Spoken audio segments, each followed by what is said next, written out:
Good morning, everyone. Good morning. And let me start by congratulating the class of 2017. I think you deserve another round of applause.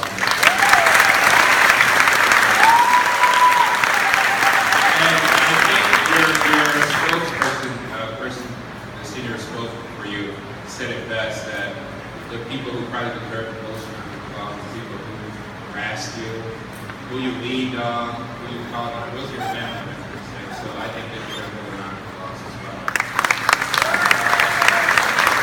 Let me begin by, Ms. Overton, thank you for that introduction. Let me begin by talking about, sort of a little bit about myself and public education. I was born in the Democratic Republic of Congo. My father was a political prisoner, and so we applied for asylum. We were refugees, we needed to get out of our country. And we're looking at all these different countries, and the United States took us in. And for many of you younger folks, you didn't realize that at the time we watched TV, and there were popular shows like Dallas and Falcon Crest and Knots Landing, a lot of intrigue, people fighting. And so when we came to the U.S., I wanted to go to Dallas. I wanted to go to, I just thought America was a land of cute little white babies with lots of money. And so we arrived in Philadelphia in 1983.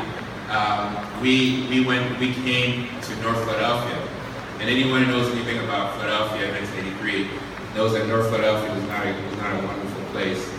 In part because it's the same time that crack cocaine hit the streets. So we struggled.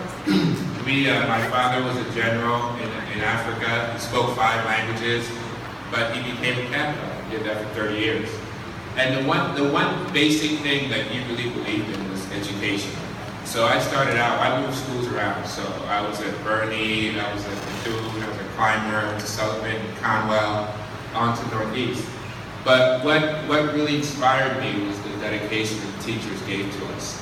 I didn't speak a word of English. People say I can barely speak English now, but I've gotten a little better. I didn't speak a word of English when I started. And I remember I saw a picture of my first class. It was an ESO class. So it was me and all these like Vietnamese and Hispanics, and we didn't even know how to communicate to each other. But we were all together because we believed in the possibilities of Philadelphia and America. And so that's how I sort of made my path. And I'm gonna give you some advice, don't worry, it's free. One piece of advice I want to offer you is many times, particularly if you're an immigrant, you are the translator for your parents, right? So my parents didn't speak any English, so I would go to the store and try to negotiate something for them, try to translate for them. And what really made a difference was when I was in high school, I worked with the college guidance counselor's office. I didn't know what the SAT is. My parents were like, why are you taking SAT? SAT stands for something AT. But it really made me realize that there are opportunities there, right? And so one day there was an African-American woman who was visiting from Harvard, and I didn't know black people went to Harvard, to be honest. I didn't know anybody from North Philly went to Harvard. And it gave me the opportunity to go there, to apply and go there.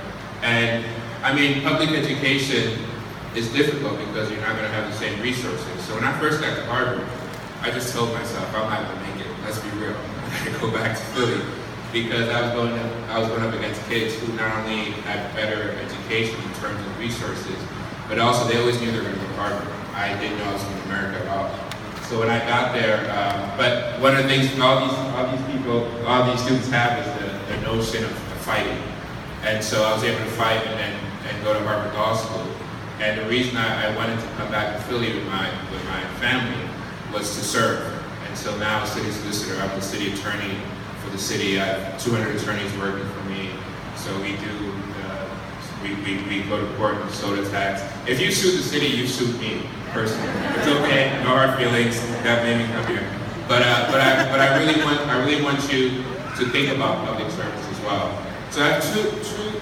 As you guys go off and you're excited, you celebrate, don't drink. When you go out, you're celebrating. I want you to take 2 pieces of advice that has helped me in my life.